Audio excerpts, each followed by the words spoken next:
Be honest, how many times have you said, bro, I just don't have the time today? And suddenly you have 2 hours to watch Instagram reels, binge watch series and rewatch reels? Today we're rerouting the biggest lie Gen Z tells themselves. I'm busy. वो तो मैं हूँ.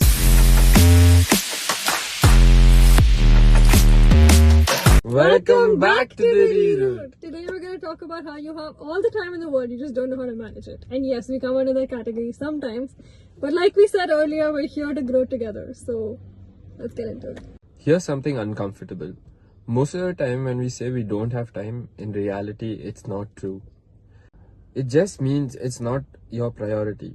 Focus on things that you have to accomplish first. Your most basic tasks also you delay by a lot of time. And that's one of the things that most of the Gen Zs do. Even taking bath or brushing your teeth is delayed because first thing you want to do as soon as you get up in the morning is scroll through a bunch of reels. But in fact, what you should be doing first is getting fresh so that you have a fresh mind and you can begin your day fresh. Time management is not about packing all of your tasks into one day. It's about prioritizing. And I have a little trick for you. We use the Eisenhower matrix, which is basically you segregate your tasks based on urgency and importance. The tasks that are urgent and important, you do immediately. The tasks that are urgent and not important, you delegate them to somebody else. The tasks that are not urgent but important, you schedule them for later. And the tasks that are not urgent and not important, you just delete them from your schedule because they don't need to be prioritized right now. We're going to be busting some of your excuses because you need to hear this, okay? Number 1, I do it when I feel motivated. If your entire life ran on motivation, you'd be long gone by now. Trust me, you don't need motivation, you need consistency and discipline.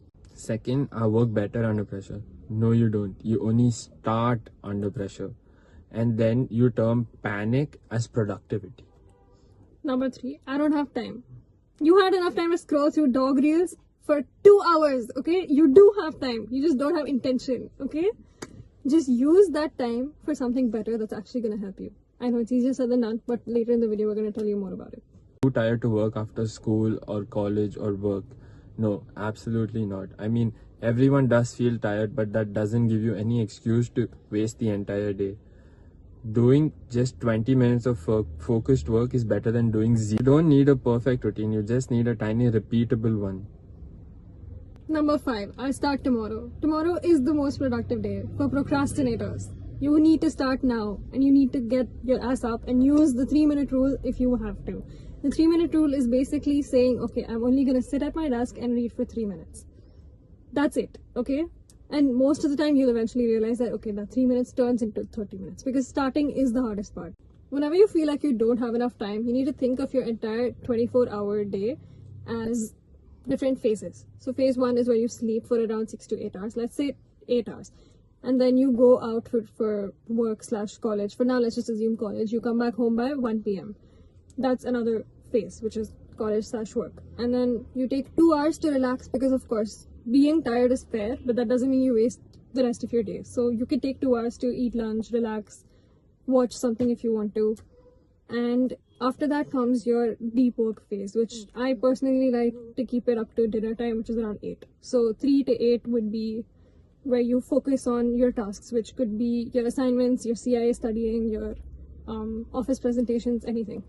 This period of time, you can use the Pomodoro method based on your productivity. So you can do 25 minutes of work, 5-minute short break, or you can do 15 minutes of work and 10-minute break based on your preferences. After this, you can take 8 to 9 for another relaxation period where you have your dinner, you relax, you can take a bath, you can spend time with your loved ones, etc.